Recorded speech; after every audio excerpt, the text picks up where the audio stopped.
Good morning, Coach. How are you? I'm doing great. How are you guys doing? Pretty good. It's really good to catch up with you, and it's great to hear and to have the season get going. I'm just curious. We know that your reputation is sort of a gym rat, as a player, as a coach, a guy that loves the game, is always around the game, talking the game.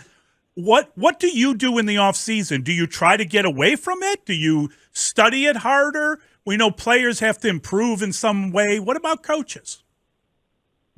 Well, after you have exit interviews, I think from a front office standpoint, ownership standpoint, I think, everybody needed to probably get away, just the emotions of 82 games, going into the playoffs, take time to digest, reflect, and then come back. So we probably took maybe about 10 days, and then we all came back and we met and kind of discussed the season going forward. And then I think as a coach, once you're removed from it, you go back and you're watching film, you're looking at areas of improvement, things that we have to do. I think you always try to combine, the eye test of watching film and then using analytics to numbers, looking at areas where, maybe there were certain challenges during the previous year that we've got to, improve upon and get better at. You then go out and start to meet with players. Obviously, Zach had a knee surgery. Lonzo was, going through a rehab on his knee. So, went out to L.A., spoke to those two guys, went out and visited DeMar, went over to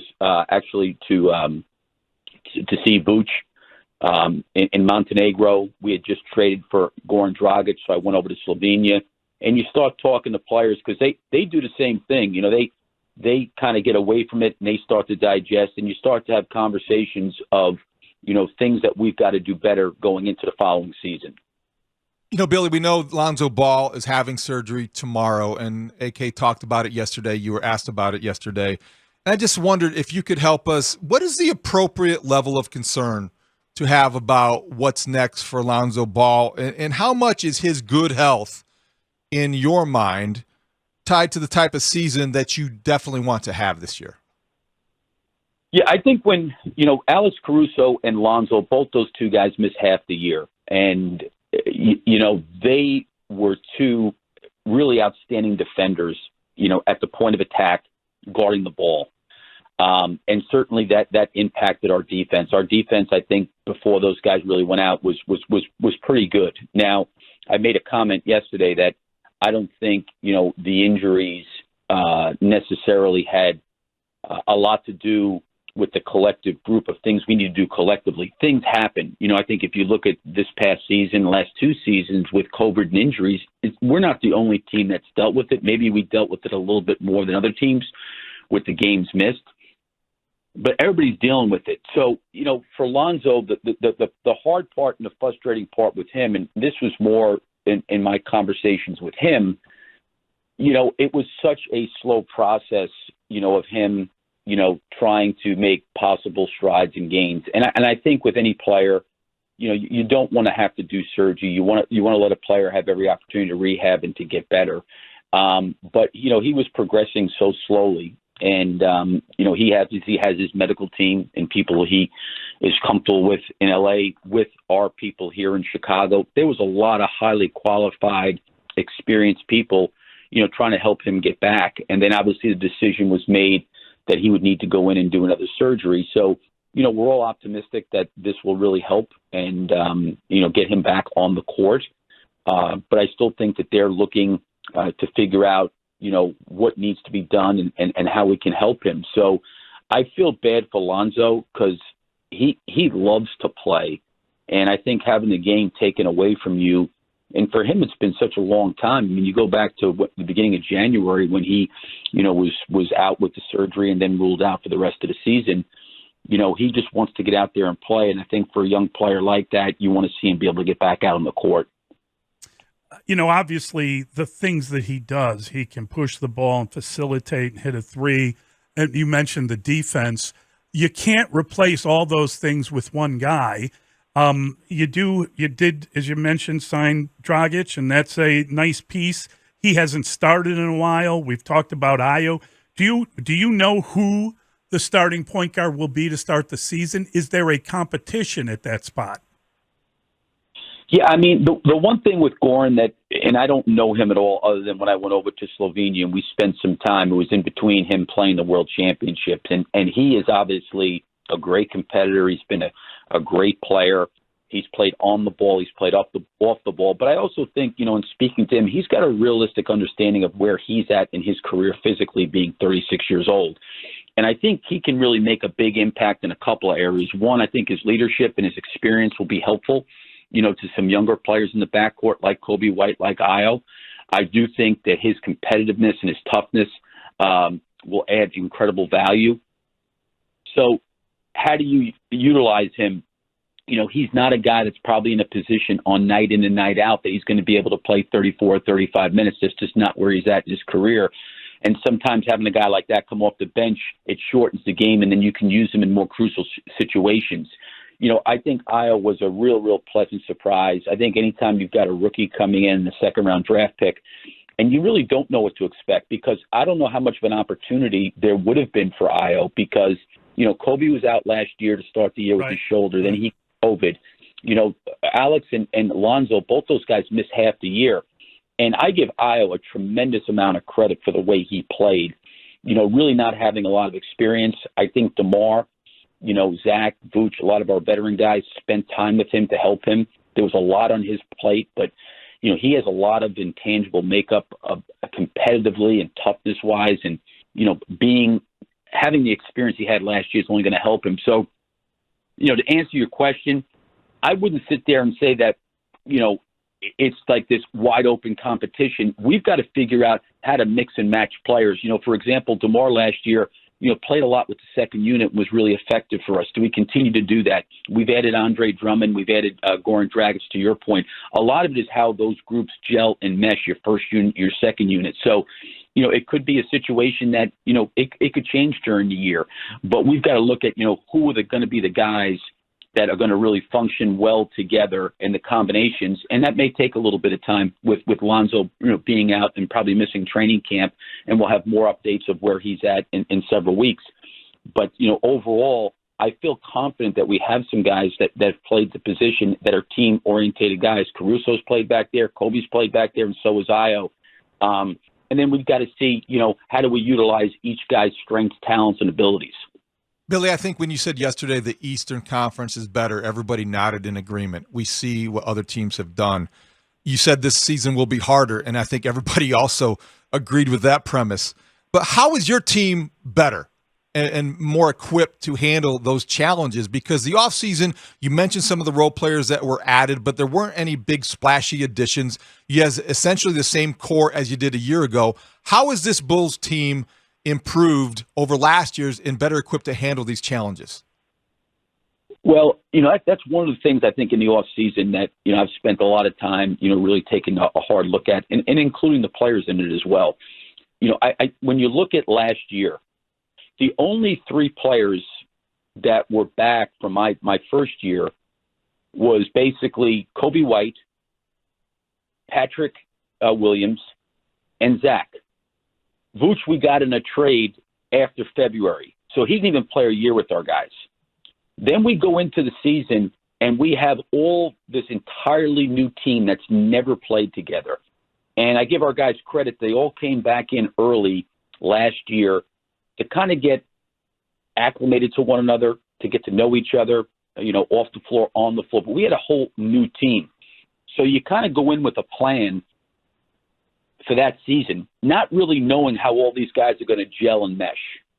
And then as we kind of go into the season, you're going to find out more about yourself. Now, we got off to a very, very good start. We were playing very good basketball. I think maybe going into the All-Star break, we were tied for first. We were in first place for, quite a good portion of the season. And a lot of things happened to us injury-wise. And, going through those injuries, I never knew, nor did our team know, what would Ayo be like back there? Could Caruso play, some more point guard spot, because he really didn't play back there a little bit. Kobe had played some point, but then he kind of sometimes was coming off the bench. Sometimes he was starting. Sometimes he was two. And a lot of it was not the players, issue. It was just more the hand we were dealt with from a physical standpoint. I think where we can get better is we have information on our group playing together. With the additions of Dragic and Drummond, it's only 2 additions in relationship to last year where it was like an entirely new team. So where we've got to get better is last year shined a light on things that we have to improve upon. And the reason it's going to be more challenging this year, to your point, is the East is better also, but there's also things we have to overcome. There was this freshness last year that we just didn't know what this would look like, and we thought it would take a lot of time because all these guys were coming together for the first time. But, they sacrificed and gave up a lot to try to do what was best for the team. And I think to Arturus' point, last year and even in this press conference, we really don't even know what our team whole looks like. And we're starting this year, not without Lonzo. So I do think we have information collectively as a team that we didn't have a year ago. Now you take that information. Now, how committed can we be to get better at the things that, I don't want to say held us back, but things that were challenges that we have to overcome collectively as a group? That is fascinating. I know that you talked about Patrick Williams yesterday having a great offseason, and I just wonder, I mean, rebounding is another issue maybe. Can Vooch and Drummond play together? Is that insane? Would that slow you down too much? Would that clog things too much? Is Patrick Williams, do you think it's a breakthrough type year if he's had that good enough season? Can he be more aggressive in his personality? Yeah, I think 2 things. The Vooch and Drummond combination, so much of it is not necessarily about those 2 guys functioning on the court. Andre's not a 3-point shooter. He's a tremendous roller, offensive rebounder, and he obviously is a very, very good distributor with the ball. And Vooch has got the ability to stretch the floor. What happens is defensively, who is guarding the other team's power forward? Right. So if you have a team that's playing small, you may have an advantage up front, but you also may have a situation where you have a really difficult matchup for one of those guys chasing a guy around. Certainly if a team went big at the power forward spot, like you look at maybe Minnesota, who's got Towns and Gobert now, that may be something where you could look at that. The other part with Patrick is, having the flexibility to play small at the center spot at times. I think the biggest thing that has been challenging for Patrick that's been difficult for him in his development and growth, one, I think coming in as a rookie with COVID, having a shortened preseason, going into his rookie year, there was no summer league. Everybody was isolated. People don't even realize this. My first year in Chicago, I did not have a coaching staff in-person meeting during the season until like April 7th. We never met as a staff because we weren't allowed to be in the offices together. So this really impacted Patrick. Now you go into the off-season, shortened off-season, and, he plays in summer league, and he tweaks his ankle before training camp, so he's out a little bit. And then 9 games into it, he breaks his wrist, and he missed five months. When you got a kid that's 19 years old, it's 1 year removed from college, it just was a real abnormal 2 years for him with injuries and COVID that probably had an impact on his development. I do think this year and the experience he's had the last 2 years can help push him to take another step. And knock on wood, he's been healthy, for the summer. I think he's had some different experiences with workouts, playing against different players, and that's really what he needs. And, Patrick's a great kid. He's a good team guy. And I think everybody knows that he's got the ability and talent. It's a matter of him, being aggressive and getting the skill set that he has into the game. Billy, Zach LaVine, obviously in the offseason, signed the max contract. He had his knee cleaned up. It sounds like he has a clean bill of health. As he returns this season, he sounded like a guy yesterday who was motivated as ever to take that next step, to reach that next level. What is, in your mind, the next level for Zach LaVine? Well, I have such respect and admiration for Zach because, I think when people, hear that he's dealing with a knee or he's dealing with, his thumb and different, he was really battled through a lot of things to get himself on the court. And certainly being in the playoffs was disappointing, when he got COVID and he missed the last game. He was never really quite healthy, but he tried to push through it and work through it as best he can. I think for Zach, I've loved being around him and loved working with him because, one, he's a really good team guy. He's an incredible person, and he has incrementally gotten better and better, since I've been around him, and I think that can be the case for his entire career. Zach's got the ability to be, I think, a really, really outstanding two-way player. I think he's focused very much on his defense. I think there was things that inhibited him last year from really being the kind of two-way player that I think we all believe he can be. But I think the biggest thing for Zach going in is being that two-way player, being who he is. I think he plays with the right intentions.